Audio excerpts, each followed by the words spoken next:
Hello, everyone. I'm Margaret Scott. I'm with the New York Southeast Asia Network, and we are delighted to be having a book talk today. And I will introduce the two participants, the author, and he's going to be in conversation with Meredith Weiss. But before that, I want to just do a couple of thanks. One to Srinath Poole, our wonderful coordinator, for organizing this event, and to let everyone know that NISION has the New York Southeast Asia Network has a very wonderful newsletter that comes out on Fridays. And if you haven't signed up, please do so and also become a member. It's become an important hub for all things Southeast Asia, and we welcome your involvement and membership. And on that subject, on October 3rd, the New York Southeast Asia Network is going to be hosting Pavin, Kyoto University. He's going to be speaking about the new king in Thailand and the question mark, is it a new monarchy? That's 12 p.m. New York time on the 3rd of October. And now to introduce our two speakers, and we're delighted. Thank you both for doing this. Elvin Ong is the author of the book we're going to discuss today, and he's an assistant professor of political science at the National University of Singapore. He was a postdoc at the Center for Southeast Asia Research at the University of British Columbia. He obtained his PhD from Emory University. His research focuses on political parties and electoral authoritarian hybrid regimes, particularly opposition parties in Southeast Asia. And he's published widely, and this book has just come out. And he's the chair-elect of the Association for Asian Studies, Malaysia, Singapore, and Brunei. And Meredith is a longtime friend of NISION, so she barely needs an introduction.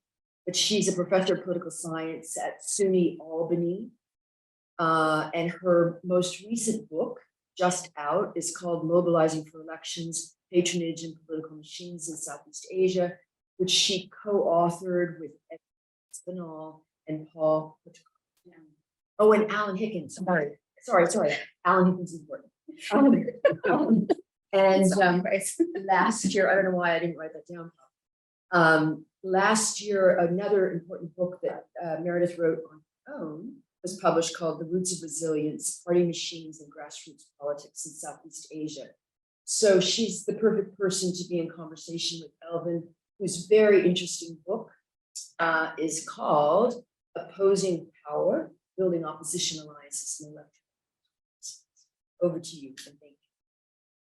Thank you. Thank you to Margaret for that very nice introduction. And thank you to Meredith for being here as a discussant today. And thank you to John at NYU for organizing. So today I will spend a little bit of time to first talk about my book, and then I will also spend some time to talk about some thoughts that I have about the upcoming Malaysian general elections, just to kind of give us a flavor of the potential applicability or non-applicability of my book to study what I studied. And thank you everyone in the audience for being here with us today, this Thursday morning. So let me just begin. Okay, so for the past few years, political scientists, of course, have kind of recognized that the world is not just divided into free and fair democracies on the one hand and closed repressive autocracies on the other. And in fact, there's a broad number of countries in this gray zone, and they are typically known as hybrid regimes or electoral authoritarian regimes. And frequently, these countries have the democratic facade of elections, but not necessarily the democratic substance. What this means is that oftentimes opposition parties are allowed to participate in these elections, but they frequently encounter a lot of obstacles to their participation. They face repression, they face electoral manipulation.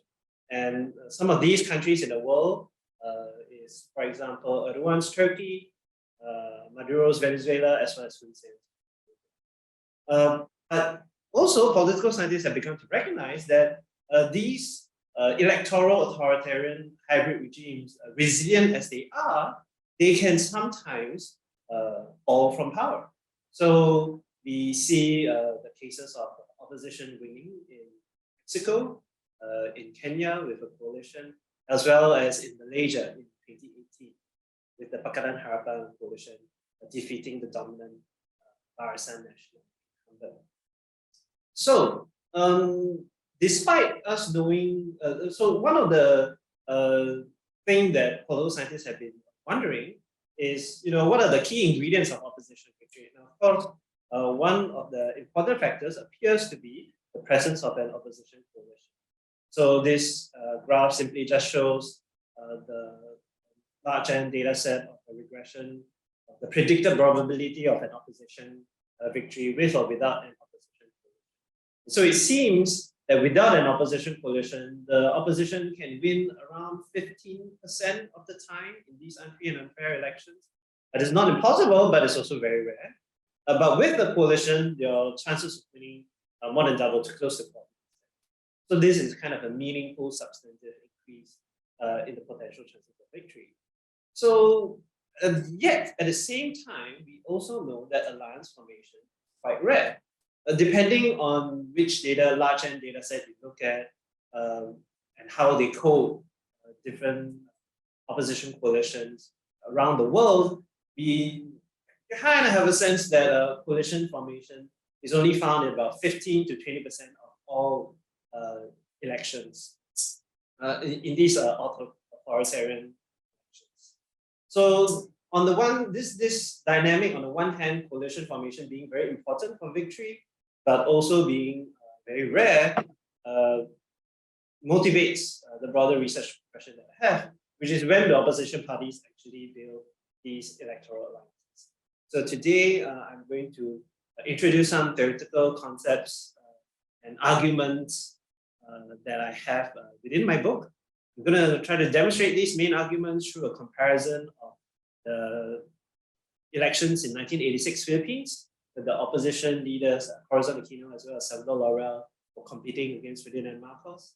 And then compare that with the 1987 elections in South Korea, where the opposition leaders Kim Dae-jung and Kim Il-sung were competing against the dominant military incumbent at that time.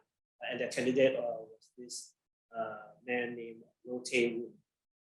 So I will not be able to show the entirety of the kind of empirical evidence that I've gathered, but I'll just show some of the empirical evidence, just to give a teaser of what is more contained.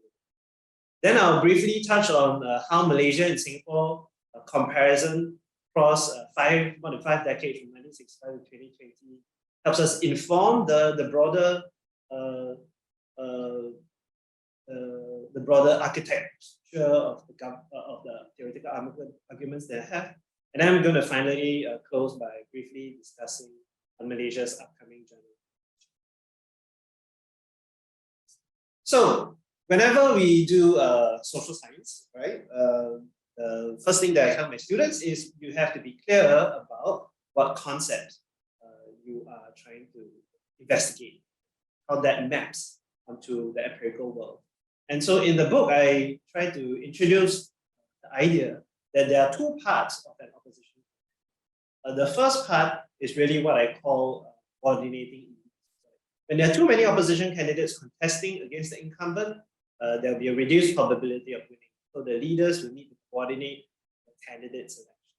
Now, in a presidential system, this means that Party A leader or Party B leader needs to bargain and negotiate among themselves who should be the one single candidate to contest against the autocrat. Is it going to be a Party A leader or is it going to be a Party B leader? And you can imagine if both party leaders contest, that the votes will be split and there'll be a reduced chance of winning. Now, in the parliamentary or legislative election where the seats are distributed across the electoral map, then Party A and Party B need to bargain and negotiate among themselves which candidates to run in which electoral district. And they can have many ways to split up the pie of electoral constituencies across the map. And so one possibility is to split 3-3, as shown on the screen right now. Of course, it could be not necessarily 3-3, it could be 4-2, no matter how the discussion might pan out. But then there's also the second part of opposition alliances, which I call what is coordinating voters. So opposition supporters will not necessarily follow the leaders to support the agreed upon candidates. And what party leaders need to do is to mount national joint campaigns, persuade and encourage their voters to engage in what they call cross-party vote transfer. So you can imagine first that there's a competition in the country is on this ideological spectrum, and then you have opposition party A, there's more secular party, opposition party B, there's more of a religious opposition party. And this dynamic is in Malaysia, it is in many countries in the Middle East and North Africa. And then you have the autocrat, squarely in the middle. And so even though party A and party B leaders have decided where to run the candidates, they also need to convince party A supporters to potentially vote for party B's candidates if party B's candidates are running. And party B supporters need to be persuaded to vote for party A's candidate. And they may not necessarily want to do that. So party A and party B need to mount national joint campaigns. And in Malaysia, what we actually see in the 2018 elections is the opposition parties coming together to use a common logo to campaign and to contest in the elections, as well as develop a common manifesto to try to persuade their supporters that voting for the opposition alliance candidate, regardless of who the candidate is, is a good thing. Well, we can imagine that when party A and party B leaders, they try to bargain and negotiate with each other for these two kinds of coordination, there are a lot of costs involved. So obviously one of the first costs is the cost of withdrawing candidates if the candidates who are dropped when they bargain and negotiate in terms of conspiracy may be upset and they may threaten to contest alone, thereby kind of upsetting the entire kind of plans, right, for the opposition. There's also the cost of ideological compromise when they develop something like common manifesto. The party members may launch an intra-party revolt, the supporters may withhold their support. And then finally, there's also the loss of campaign autonomy. Party leaders don't necessarily like to lose control over their campaign strategy. There are many other costs involved, but these are the three main costs that I try to highlight. So these costs are very visceral in the minds of opposition party leaders, I argue.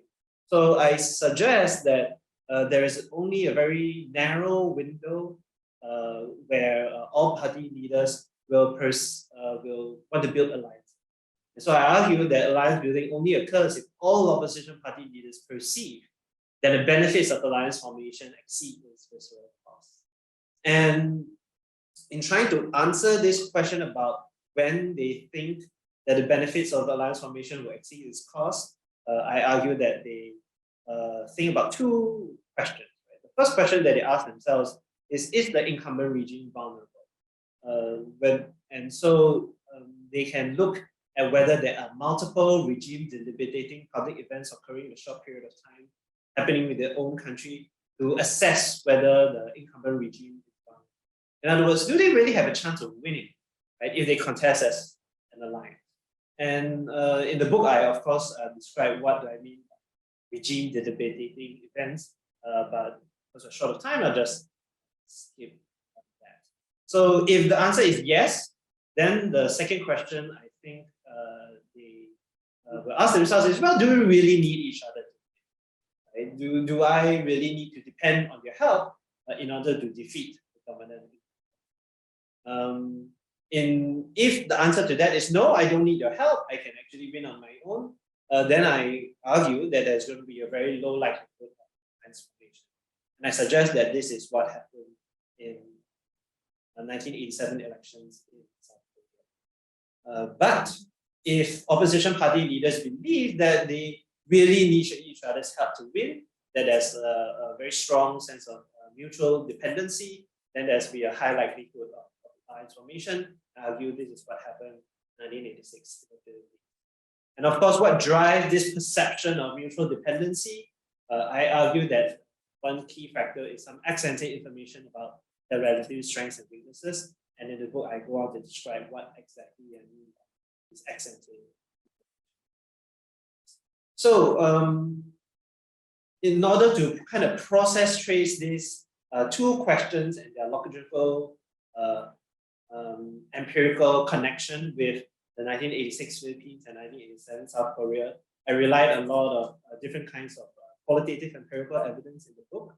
I relied on secondary literature, newspaper reports, autobiographies, and diaries of the opposition party leaders, as well as, most importantly for me, declassified American foreign policy documents. So I managed to find a lot of documents online. They're declassified by the CIA, declassified by the State Department. And so you can see on the screen there that there are two figures. One is a declassified secret document by the CIA on the Philippine opposition, as well as the declassified CIA document on the South Korean elections.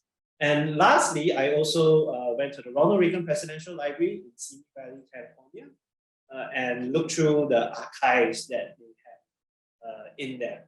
So these documents really gave me a kind of third-party observer, right? I saw these documents as a third-party observer trying to make sense of what's happening in the ground between the opposition party leaders at the time. So I use it as kind of evidence to kind of demonstrate what was happening at that time. So in regards to empirical evidence, is the incumbent regime vulnerable and do we need each other to win? In the book, I say yes for the first question for both Philippines and South Korea. But in the book as well, I mentioned that it is different for the second question between Philippines and South Korea. So for first question, is the incumbent regime vulnerable? Well, in the late 1980s, opposition party leaders observed many public events that I believe were updated their expectations about how vulnerable the regime. They observed a lot of regime debilitating events. So number one, there were a lot of mass protests on the streets. Of course, in the Philippines, they were galvanized by the assassination of the opposition leader at the time, Benigno Aquino. And in South Korea, they were motivated by university student and worker resentment against the military regime at that time. So in these mass protests, there were a lot of people who were arrested. Some of them died when they were arrested under the security forces, control security forces. So that's one indicator.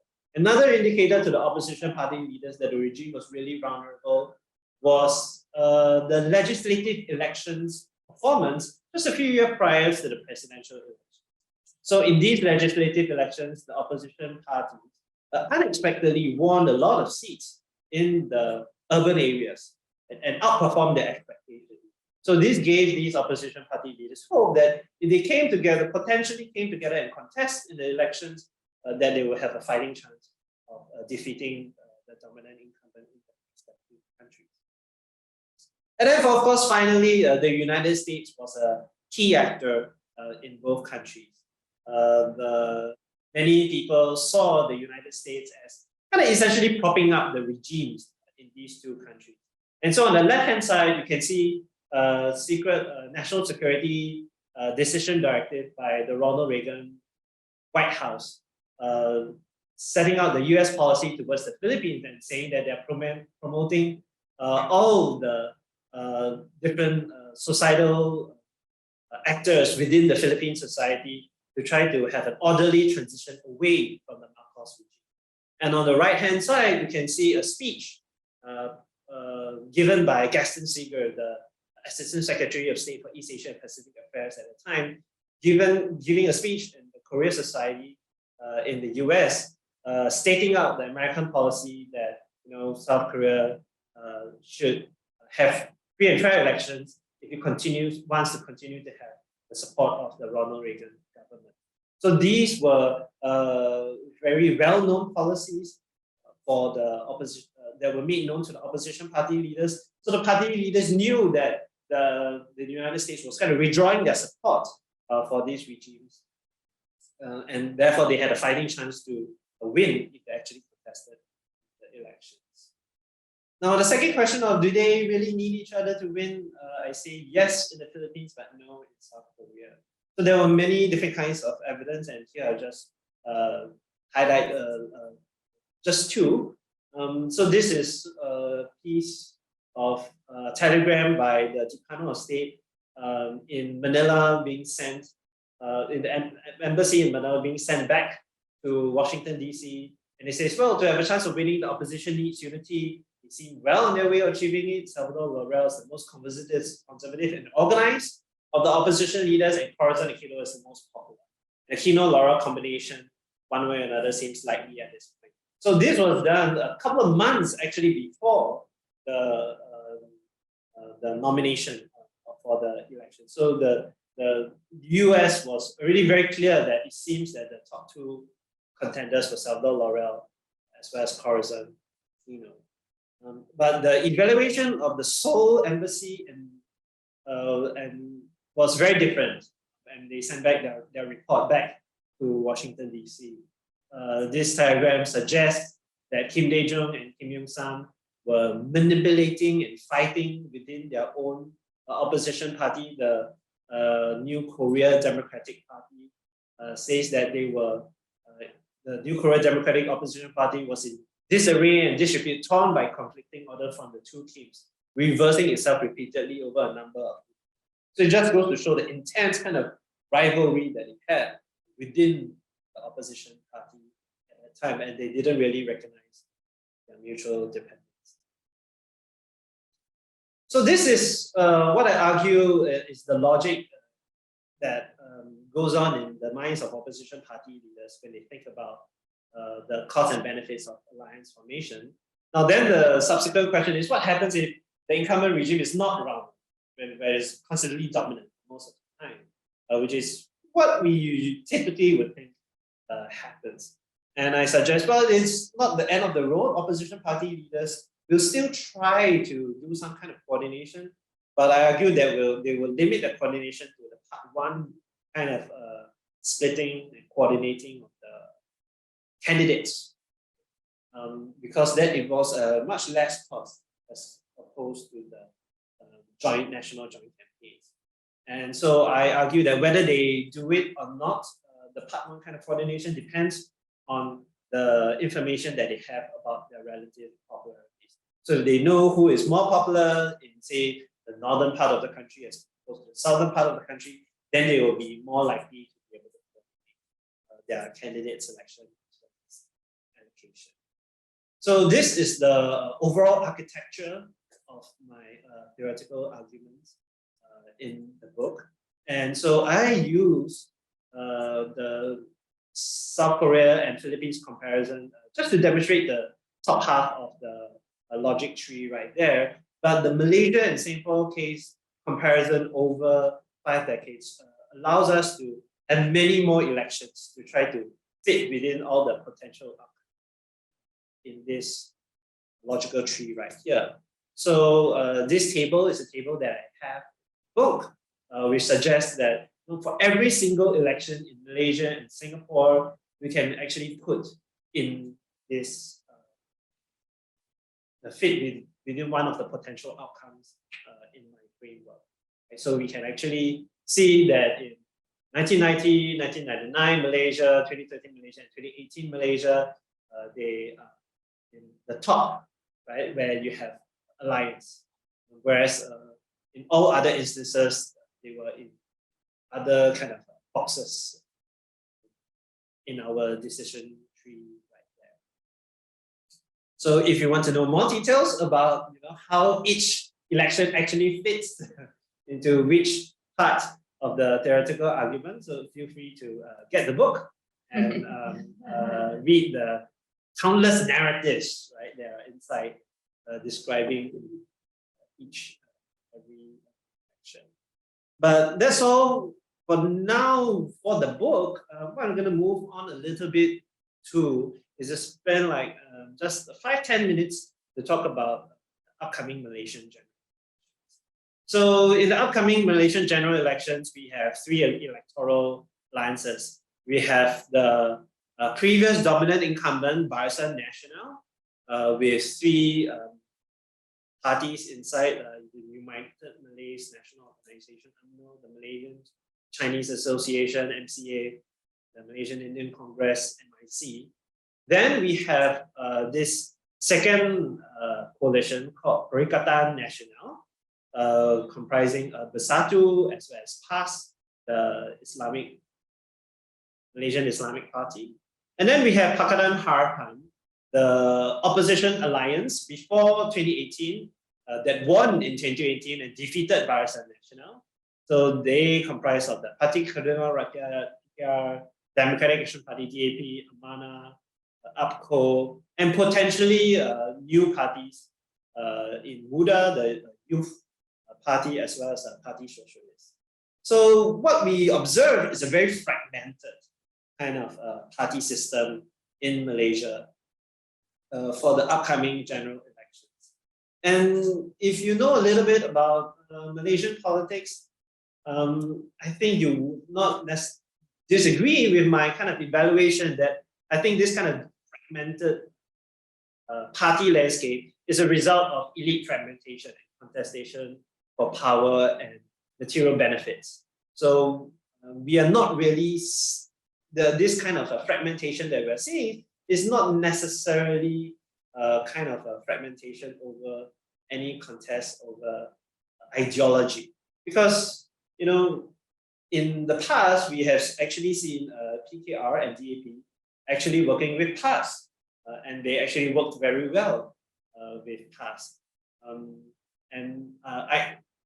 What I like to use to say to my friends is that, well, ideology can be flexible depending on who you want to work with. And who you want to work with depends on whether you think that you will get more power and material benefits from who you ally with. So I think this fragmented landscape is going to generate a lot of uncertainty over the electoral results due to uneven three-cornered fights across the electoral map.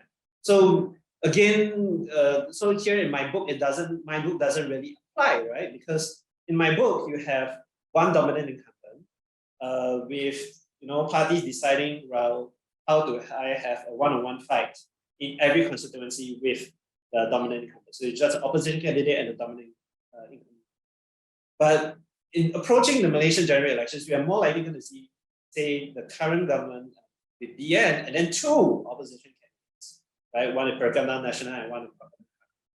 So we're gonna probably have a lot of three-corner fights across the electoral map, and therefore one cannot really interpret the survey data in a straightforward manner, because survey data is at an aggregate level, and survey data, even though you drill down to particular states and particular constituencies, it's really very hard to kind of interpret, predict, right, which constituencies will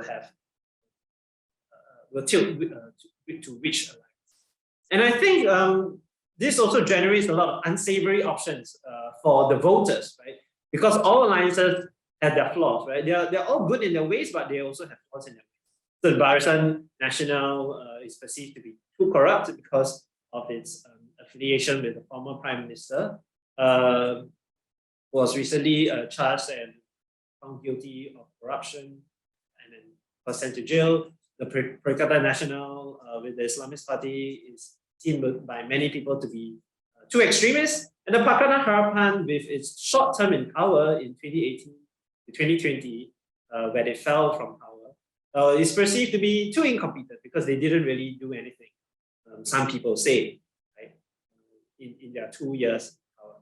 So I think this will generate a lot of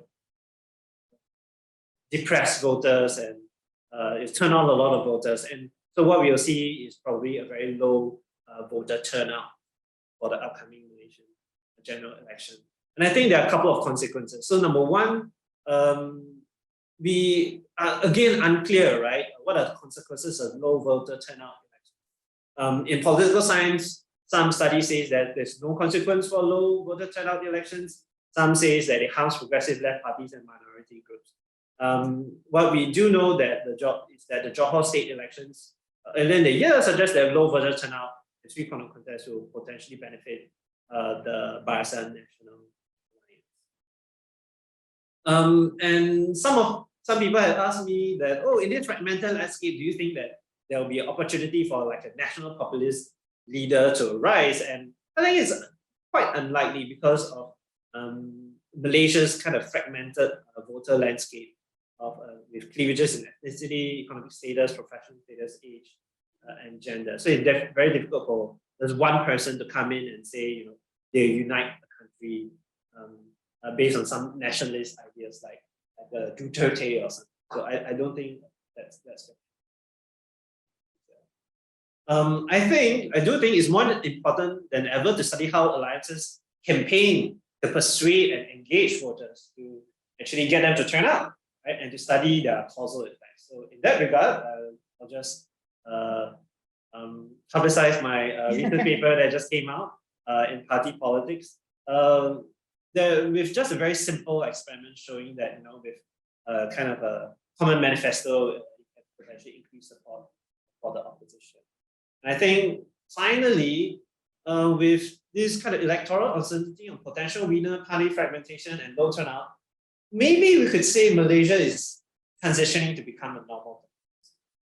Because in many countries in advanced developed Europe and North America, we do see party fragmentation, we do see low turnouts, and political science is kind of very much invested in studying these questions of uncertainty, fragmentation, and low turnout. And so maybe the broader literature could potentially be used to analyze Malaysia going forward. So thank you for the kind attention online, and I look forward to what Meredith has to say. Okay. Well, thanks. So I found the book really thought-provoking. I tried to narrow down my top, I don't know, maybe 20-ish questions, but I don't want to ask all of them. So since you end with the Malaysian elections, why don't we start with that? Okay. I'm wondering, given what you say about the extent to which the 2022 or 2023 elections may not actually fit the model, I think there's a case to be made that 2018 doesn't either, because it's not just Pakatan that brings down the BN, it's Pakatan and PAS contesting separately, not forming alliance. I would disagree about the ideology issue because they keep falling out of favor because it's such a stumbling block.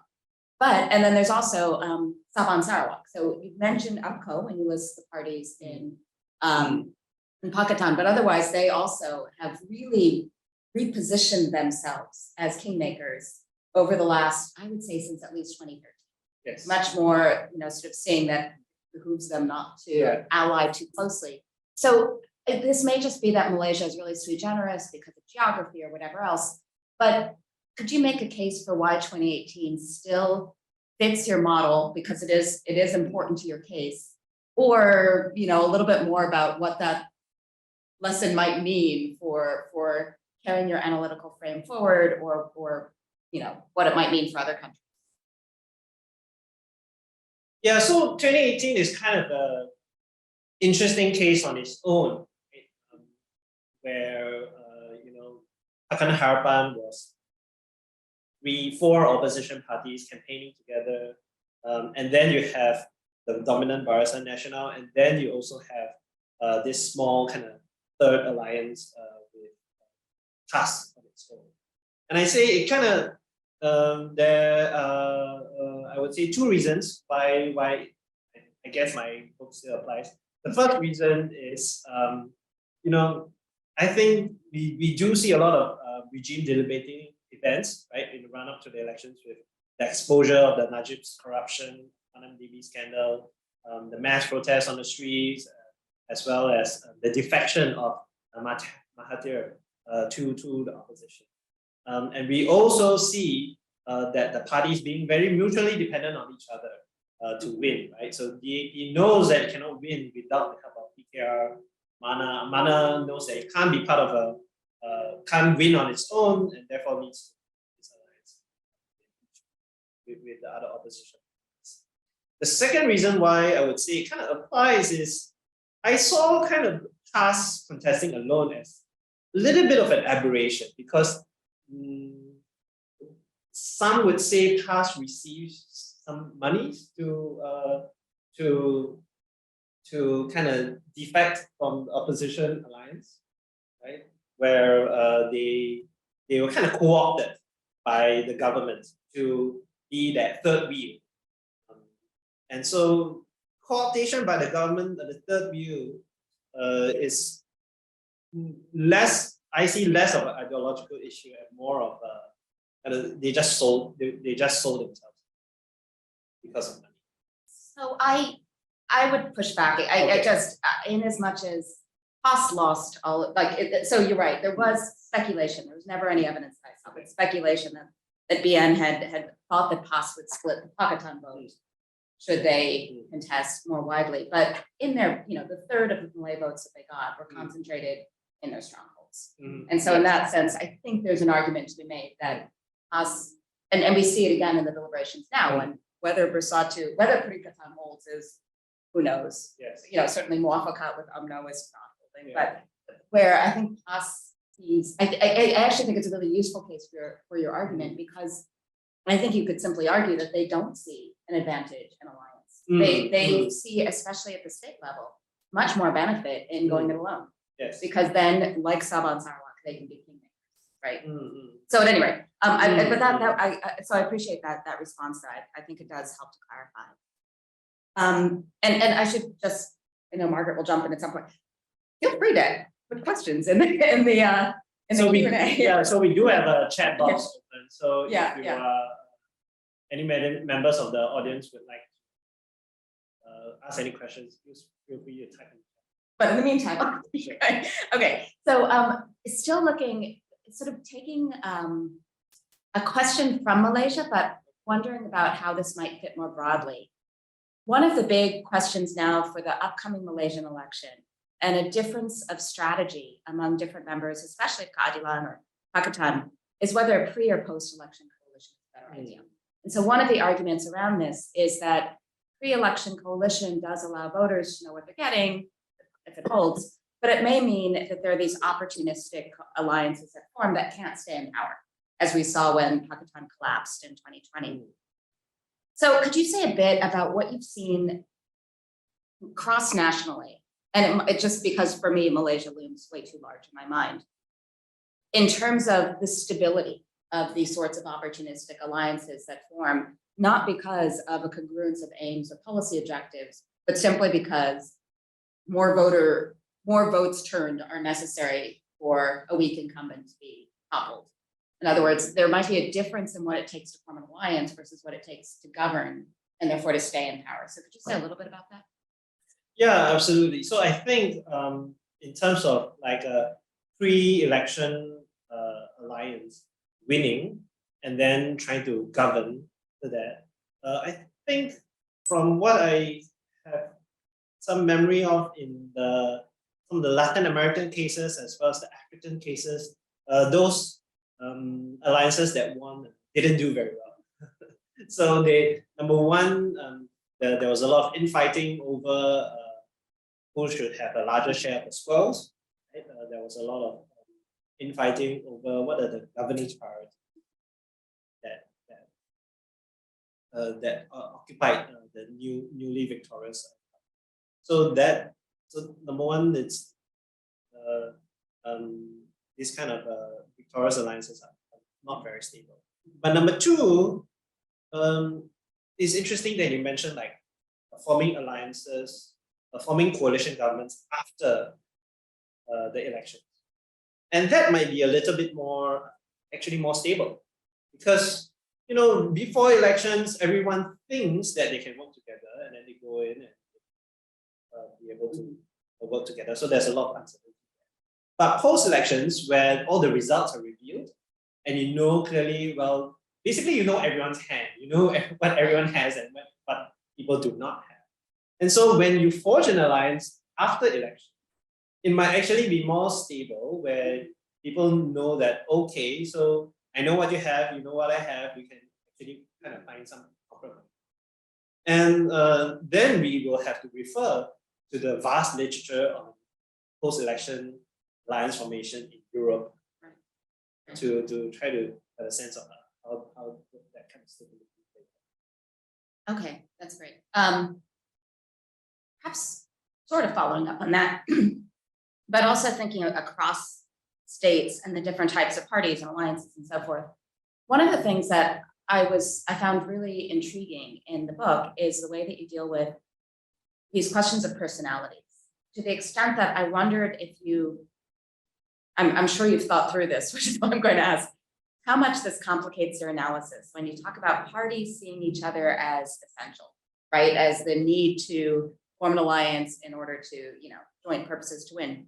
And yet what debilitates coalition building in South Korea, for instance, seems to be really just personalities. And so do you see that's, or looking across time in Malaysia, since you do that, I'll get to Singapore after in the next question, but you see how the parties also change, so decision-making structures, ideological framings, the pass for all slogan, this sort of framing is what allows coalition building. It just doesn't stick because there is an underlying ideological difference.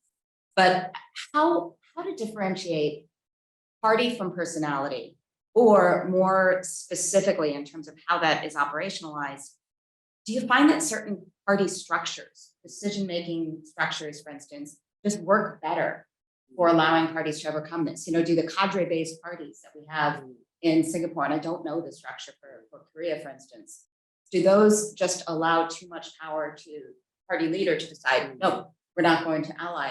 Because it does seem, from what you were describing in South Korea, that there would have been strong popular support for, tying those two ships together, but it's a leader who debilitates that progress. Yeah, that is a fascinating question. How do you differentiate between the party and different party structures as well as the leader?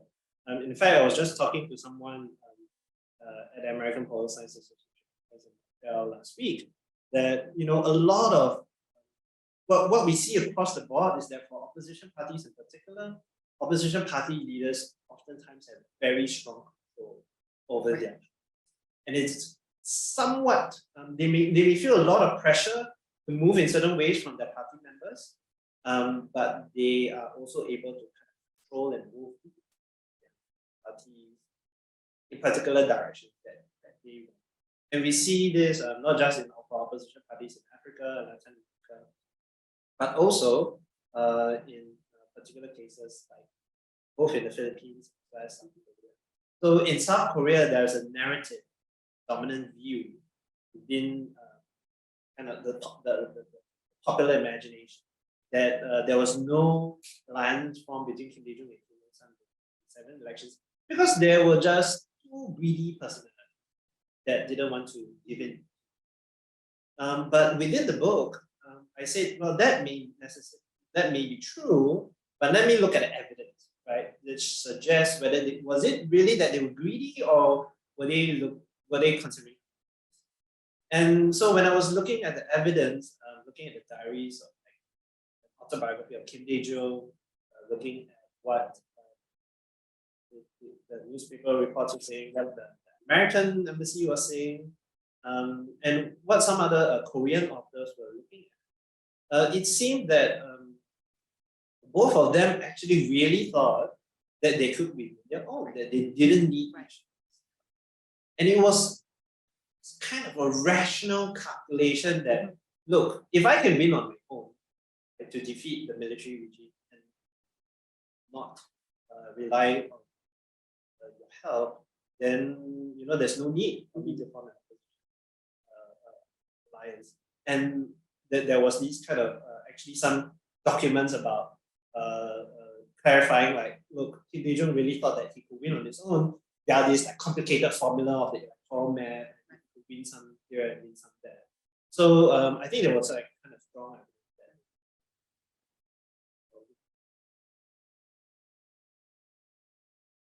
evidence there. Along those lines, how much is time a factor here? And I know you have the sort of one election focus for the Philippines and South Korea, partly because these are about toppling autocracies versus a sort of democratizing an electoral authoritarian state. But in Malaysia, you have initially also this failure to align, for instance, over, or you have the Socialist Front, for instance, that you don't discuss in the book, but which is sort of an early version of an opposition coalition that forms, but much more localized and ideologically narrow. But if there had been a series of elections, for instance, in South Korea, is it just because it's a one-shot deal that it just makes it harder to, and part of what motivates this question is running throughout the story that you relate, which I think is very convincing, is also how much framing or information matters, like how these parties attribute opposition or attribute incumbent weakness. So I come at this as somebody who's used to discussions of contentious politics and attribution of opportunity and threat, for instance, is one of those mechanisms for mobilization that so much is not the objective reality, but how much you know or how you frame that. And so sometimes seeing that challenge a couple times made shifting. So is it better to have a slow toppling dictatorship, for instance, than a quick one? Yeah, correct. It might be actually more, how do you say, like it might be actually more useful to have a slow toppling, because that allows you to buy time, that allows you to not see every election as a do or die, right? Just to see that, okay, if we don't win this round, there's always the next round. Don't win this round, there's always the next round. And then we can improve our relationships with each other. We can kind of gradually start to get to know, work with each other better. And that's what I think what we see in some dynamic of that in Malaysia. But possibly in the Philippines, because there were elections, not free, but that gave that sense of Well, South Korea there were elections. Yeah, that's true. Yeah. So whereas like when you come to like the perception that whoa, the incumbent is really weak and this is gonna be it, this is gonna be a chance.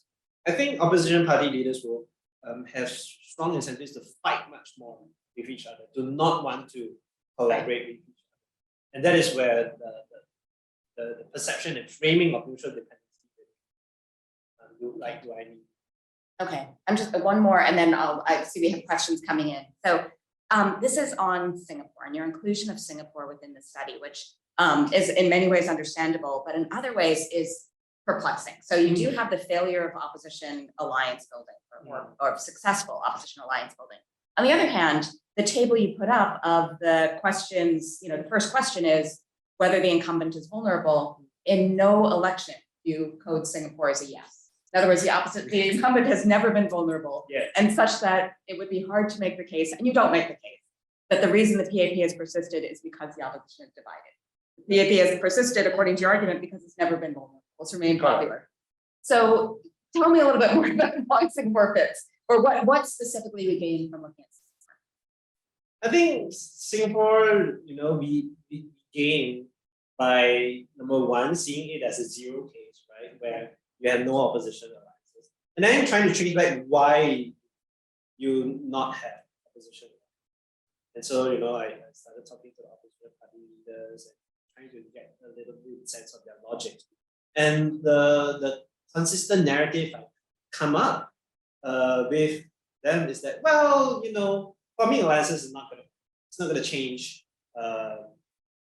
Number one, it's not going to change whether we get more votes or more seats. And number two, it's not going to change anything because the PAP is so dominant. There's no chance of us winning at all.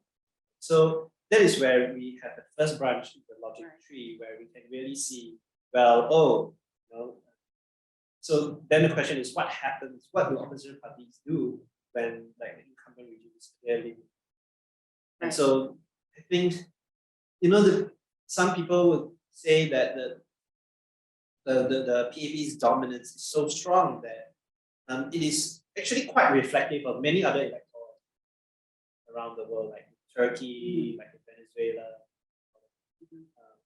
when the opposition just doesn't have a chance to make any headway to even think about potentially winning against them. And I think it speaks to a lot of cases, Okay. whether dominant. Good. Do you want to turn to some of the questions? Yeah, Okay. I don't think we need that, but, so thank you. There's a couple questions in the chat box, and everybody else, if you have a question, please, add it. So one is from actually someone in, Phnom Penh. And this person knows about the UDEM, statistics, which are always fascinating. And in the latest March 22, Cambodia was listed as an electoral office.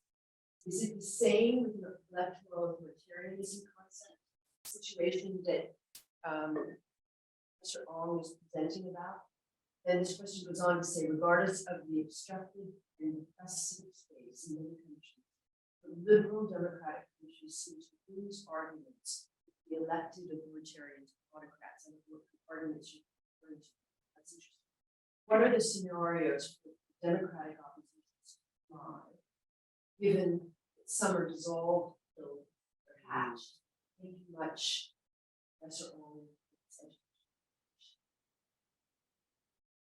Quite a few questions in there. Yeah, so thank you, Riti, for tuning in. And I've actually met Riti before in Phnom Penh when I was doing initial field work. I think it was probably 8 years ago, maybe. I was kind of probing to see whether I might include the Cambodian case, and then in the end, I decided not to for a wide variety of reasons. So just to answer Riti's question, so number one, I think yes, Cambodia is an electoral autocracy and it is reflective of the situation that I'm presenting about. Right? So there is elections, but those elections are unfree and unfair. The opposition faces a lot of repression, faces coercion, and basically find it very difficult to put viable candidates and to make sure that candidates stay safe and even contest safely. Number two, then the question is, well, what are the scenarios for the opposition to thrive, given that many are dissolved and killed before they are hatched? So here I would say, in my broad theoretical framework, I would say, number one, here is where we have to go to a lower branch tree where one, the opposition, the dominant incumbent is very dominant. And there seems to be a little chance in Cambodia of the current ruling party losing. Right? And so in this case, what the opposition needs to do is to basically bide their time and organize themselves in small spaces, organize themselves at the local level, just to bide their time to kind of ride out what happens in the near term, and to actually potentially bet on the medium to long term. Right? So in the medium to long term, where some things change, as we can see in certain countries, right? In the medium to long term, things might change, and there might open up some more opportunities for the opposition to actually be more active. Then that might be actually much more sensible way to go about. Can I ask a follow-up to that? Yeah. So, and this will come off as a self-centered question because I have a book on something similar. But what you're describing sounds very much like turning to civil society to sustain mobilization between elections. In other words, if opposition parties are, as Riti is being suggested, dissolved or killed off such that forming a party is risky, you make it clear, and I think, in analytically speaking, it's a useful thing to do, make a clear distinction between political parties and civil society, even as you say that, for instance, coordinated mass protests are a sign that it's time for the opposition or time to mobilize voters. My own reading would be that that's a sign that voters are already mobilized, right. In civil society. So how might you, if obliged by a pesky questioner, to work civil society into this narrative after you have very carefully analytically excised it? Do you see a space for this in particular context, or is it a distraction from party politics? In other words, a cop out from parties making these hard decisions. Where would you put this in? I would definitely say like civil society has a very strong role to play. They do the hard work, like educating voters, potentially mobilizing voters for the opposition parties. And I think if opposition parties want to stand any chance of being any successful or not, they need to have like strong connections with civil society, as like the Malaysia case has clearly demonstrated. So I think the civil society space in Cambodia is quite vibrant, right? And so that's a good bet. But I think number two, there's a sense that many times civil society is too urban based and too concentrated in like the big cities, right? I think a case can be made for civil society to potentially spread their work to different parts of the country, right? So that if there's any potential mobilization, that it involves the whole country rather than like particular groups in the urban centers. But you say you had a book coming out? No, that was my personal. Yeah, Oh, okay. Yeah. So anyone wants to know more about civil society can read Meredith's voluminous work. Or uncivil society. Yes. There's another question from an anonymous attendee. Do you think the scandal in Malaysia was a galvanizing issue that facilitated the opposition to muster up enough votes to win the general election in 2018? If so, do you think the lack of such a galvanizing issue in the upcoming general election will hamper the opposition to surge to? Yeah, I think that's a great question, right? I think one MDB, to just say that it's a galvanizing issue is, I guess, is to underplay it, because it had numerous effects, right? Number one, it galvanized the large section of UMNO to defect from UMNO. So the Mahathir defected, Muhyiddin defected away from UMNO. So UMNO was kind of, to some extent, kind of crippled, right? Because of that defection. Number two, it also made a lot of ordinary voters upset that there was such corruption that was happening in their country. And then I think finally, number three, when opposition candidates they go around campaigning to the masses, right? There is something that they can kind of actually talk about. That is the foil to start every kind of speech, right? Which is, oh, look at the embarrassing country that we have, look at the embarrassment of the prime minister that we have. So I think the 1MDB scandal contributed in many, many significant ways to the facilitating the opposition winning. And now in contrast, in the upcoming Malaysian general elections, I don't think you have any one particular kind of galvanizing issue, right? Some people would say, well, oh, it's economic malaise. Some people would say, it might be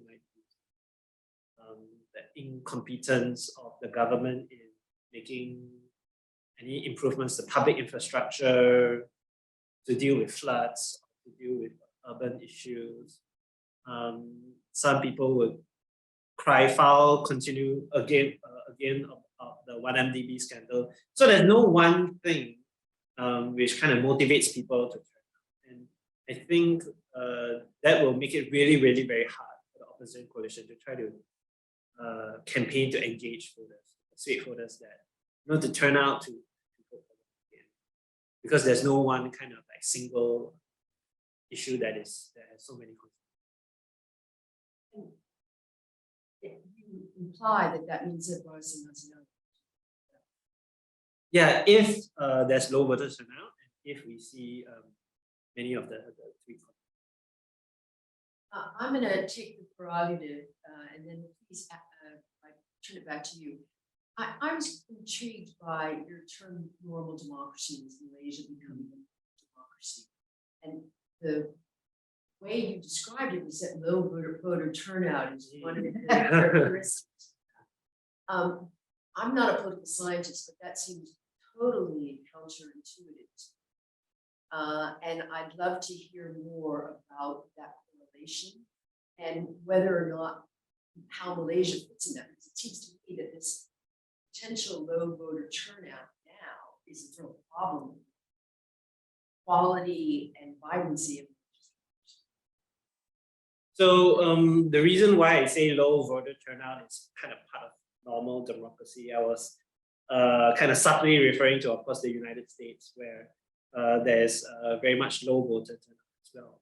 And also number two, of course, we are political science. I'm a political scientist, and we are academics. We think of like politics at the top of our minds. But for many, I think for many ordinary voters, politics is not necessarily at the top of their minds.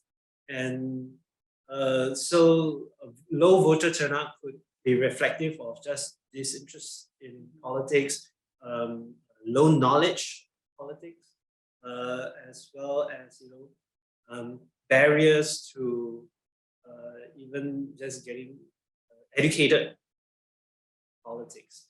So and this happens like not just in the United States, but across many other countries where voting is not compulsory. So where voting is not compulsory, people don't face any sanctions to vote. A large chunk of people simply say, well, either the government is doing so good, there's no need for me to turn out to vote, I'm satisfied, or the government is doing so bad that there's no use that I turn out to vote. And so I think the low voter turnout could be seen as part of.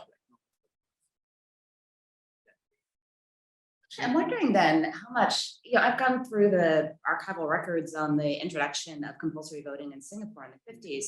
And at the time, the British were a bit ambivalent, as were the different players involved. But the key arguments were that it would reduce the space for corruption and getting people to the polls. So that was a major area for vote buying and, in different ways. But that also, it would bring in this sort of middle-class housewives and so forth would be forced to vote, and that they would water down the extremist votes.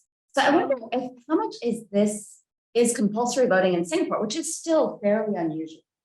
How much is that a factor in the debilitation of opposition, which wasn't the intent at the time, really? The PAP, Lee Kuan Yew sort of skipped the parliamentary debates and then finally sort of, weaseled his way in and said, all right, yeah, we'll support this. But it's just, it was, no one was quite sure how it would work out. And so whether it would help the left or whether it helped the more, anti-communist, okay with the British right, how much of a factor has that been for Singapore? I think there's simultaneous efforts to like underplay it and overplay it. So some people, you're right, there's some people say like, compulsory voting is like critically important in Singapore, and that it kind of shapes a lot of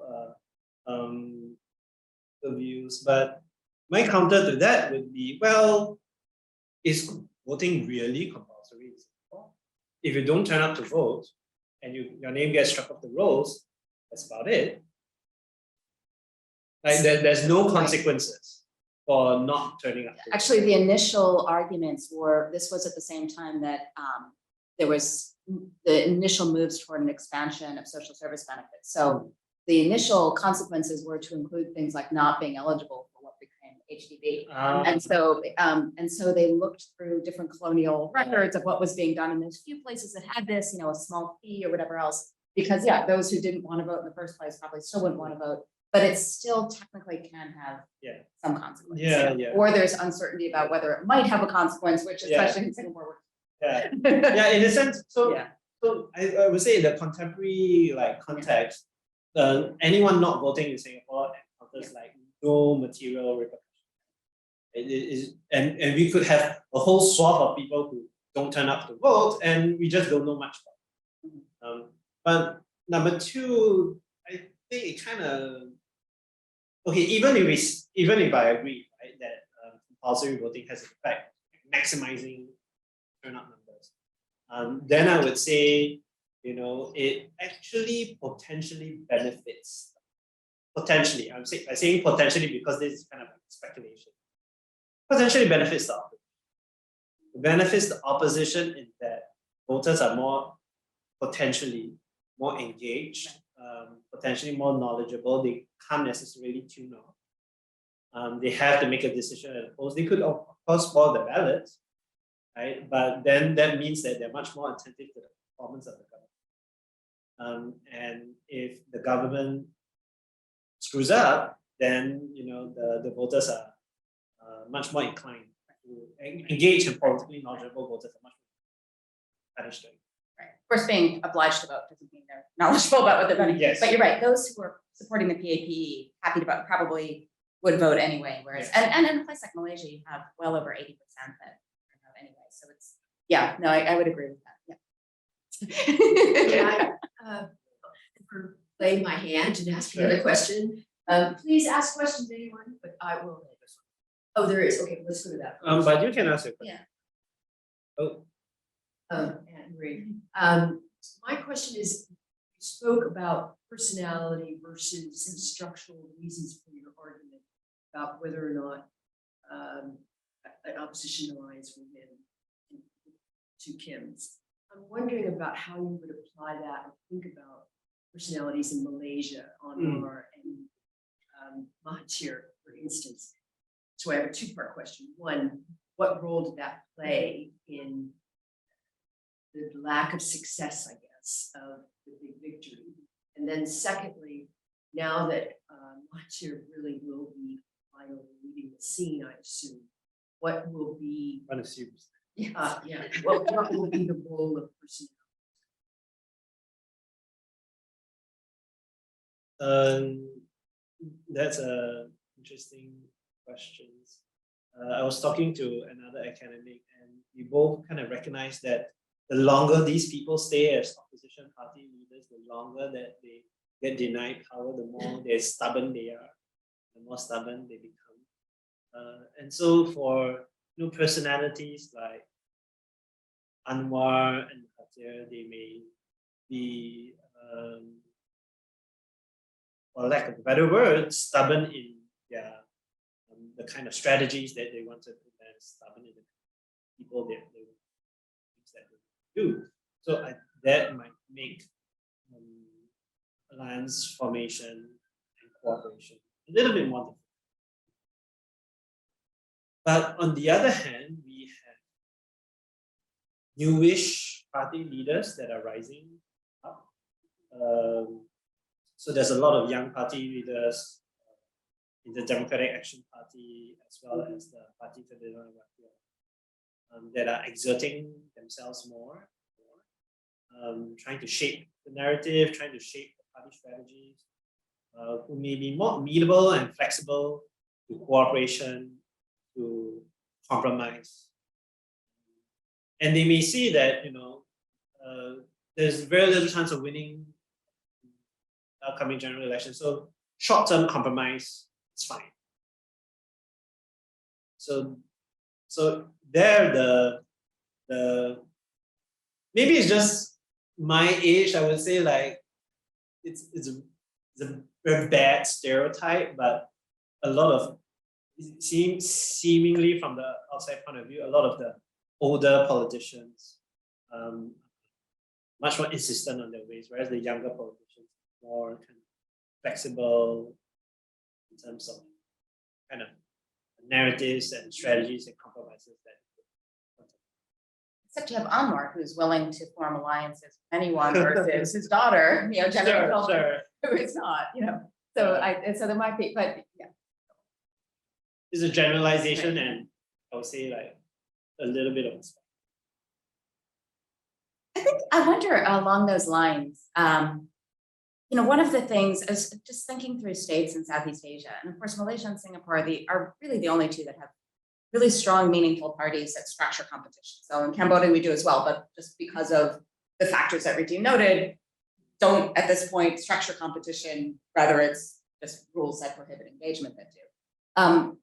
But part of what differentiates these two party systems is the extent to which Malaysian parties, even if one accepts your argument, which I would just temper for myself, of the lack of ideological differentiation, they still have different catchments, either geographic or ethnic, or in terms of issues that they prioritize, and at least to some extent ideology. In Singapore, it's really hard to find those differences. I mean, the PAP tries to play up the SDP, the Singapore Democratic Party, is a group of radicals. They're not.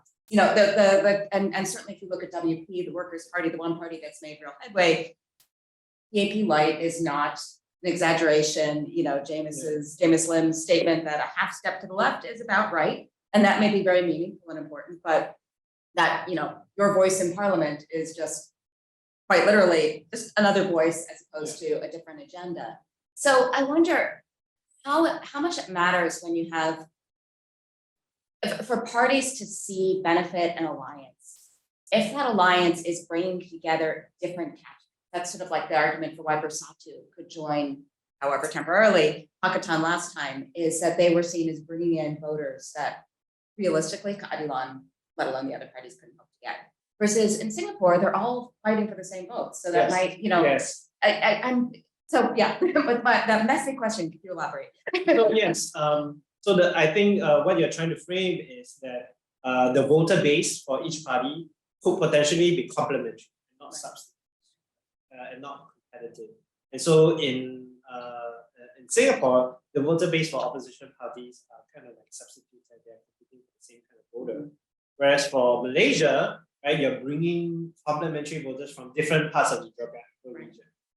And so, if I take voters from Penang, I add them with voters from Malaysia, from Johor, add them with seats and voters from Negeri Sembilan.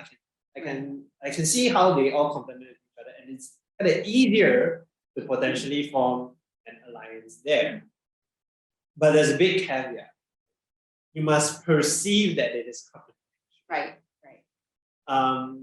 Because in Africa, as well as in the South Korean case,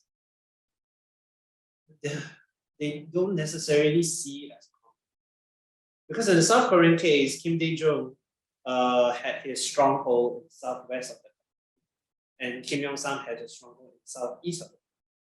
And I wrote in a paragraph in my book, and theoretically, these two regions could complement each other, and if there was only one opposition party leader, these two regions could potentially vote for the opposition party leader. But for some reason, they did not see them as complementary. Right? They saw them as, well, if I win my stronghold, and if I win votes in some other areas, I can emerge like a total winner. So unfortunately, it's kind of really difficult to kind of parse out, when the party leaders see themselves, their voter bases as complementary. Because in the African cases, there'll be party leaders who are like, okay, I'm a leader of ethnic party A, which is strong in the West, right? And leader of ethnic party B, which is strong in the East. And theoretically, both sets of voters could come together in the alliance, could be complementary to each other. But then they will say, because of the ethnic differences, that's precisely why they come. But some other people will say, it's because of the ethnic differences, that's why they're precisely complementary. So there is where we hit the perception. But partly that may also be the difference between time horizons. It's the coming together for the sake of winning the election or for the sake of governing.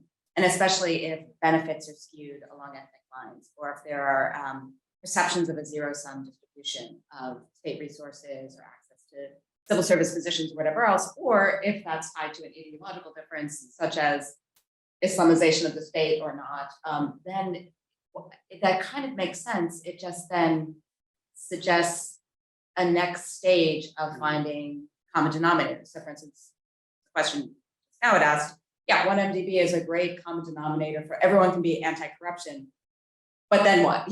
So that's the issue that can help to galvanize a coalition, but it's not necessarily enough to govern on. I'm gonna shift the discussion a little bit as we allow shy listeners a chance to weigh in more. I was wondering if you found, I was curious about some of the US documents that you use, the archival documents, and whether you found, a skew or bias. I'm reminded of the US State Department, the embassy's view of Lee Kuan Yew as the PAP was coming into power, which was this great line that I can't remember exactly, but it's something like Singapore has fallen. It says he was seen as a basically a communist, and this is Singapore's lost, but what now? And so, there has at times, shockingly, been a little bit of a bias, or in U.S. policy, directives or perceptions of leaders overseas. How much did you find that to be an issue in that era that you're especially focusing on, the Philippines and South Korea? Or did you see that the perspective seemed reasonable given the other documents with which you're triangulating? Yeah, so that's really interesting question. Whether I saw any bias within the document, I think number one, I was looking at documents from various departments, right?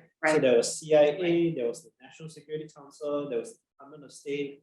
So they all kind of provide different perspectives. So it was not just like one perspective of one biased political officer was just happened to be exposed at the time. So I kind of looked at it from the different documents.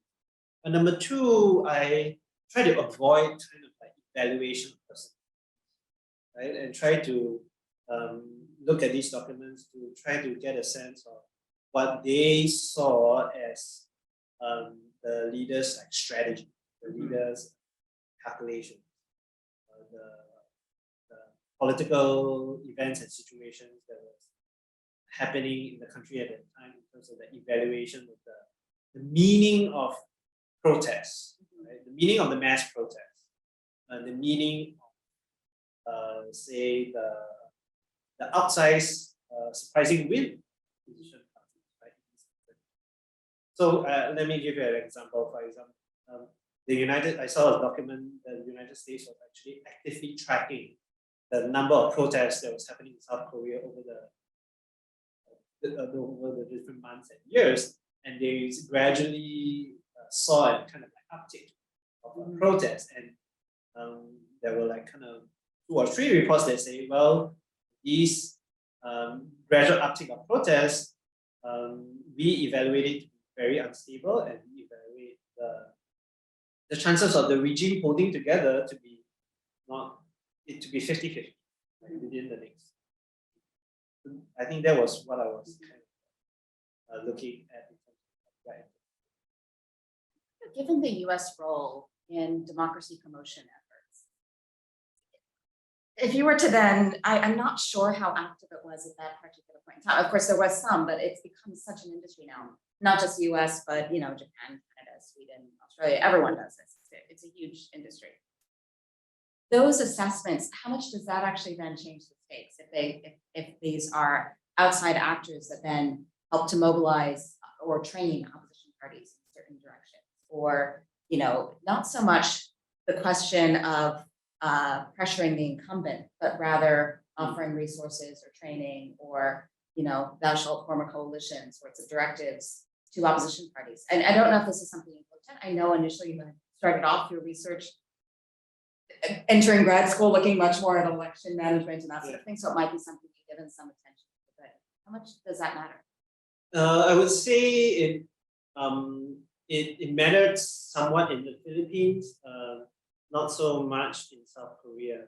So in a different way in South Korea. So in the Philippines, there was active engagement by the Manila Embassy talking to both Corazon Aquino and Salvador to say, look, you guys need to come together. And so there was a lot of meetings, a lot of talks, casual chats and things like that to encourage them to come together.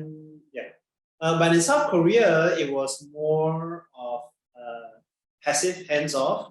What the American embassy and the American authorities really did was basically to warn the incumbent government not to use military force against the protesters and not to use military. Don't kill Don't kill Kim Dae-jung, right? or you can please release him from house arrest, right? When he's campaigning in the countryside, right? Don't do anything against it. So it was more of kind of a protective cover, but allowing both Kim Dae-jung do whatever they do. There was maybe kind of like less. Yeah. I think there's maybe time for one more question, so I'm just gonna take it, which is although Margaret, which is, I asked before about the passage of time and sort of getting to know each other's strengths and weaknesses and the sort of courtship among parties. But another way of looking at this is what sort of political learning parties go through in terms of how they structure themselves or how they reframe their messages. So it's not just how they position themselves or how they assess potential partners, but also the ways that they shift their strategies. Or in Malaysia, we see at each of these moments of a special promise for coalitions, there's a new party, right? So whether we look at 1990, 1999, 2018, there's some new party that came on the scene that seems potentially able to play some sort of, or not kingmaker, a bridge builder role. So whether it be Semangat and Papulunam, or whether it be Keadilan or Bersatu. And so, how some of, I think if I had one sort of chief critique of your argument, which again, I found really very strong, it's that parties are sort of static, that they sort of exist through time, or at whether it's a temporal comparison or whether it's a static moment of 86, it kind of worked, but the 1980s, it makes more sense. And yet the mix of party changes and how that matters. So how would you address that, more head on your analysis? I think your analysis can. It's not something that comes up as much in the book. Yeah, I think that's a real great second project. The final question. Yeah, because I think the core of your question is like, when do parties learn and then change, right. and then under what circumstances do they not learn and they stay stubborn and they don't change? And we see numerous instances where opposition parties they learn, right? For example, say for the Singapore Democratic Party, they were a little bit more so-called extreme in their tactics and strategies, but then they moderated that strategies in the past few years.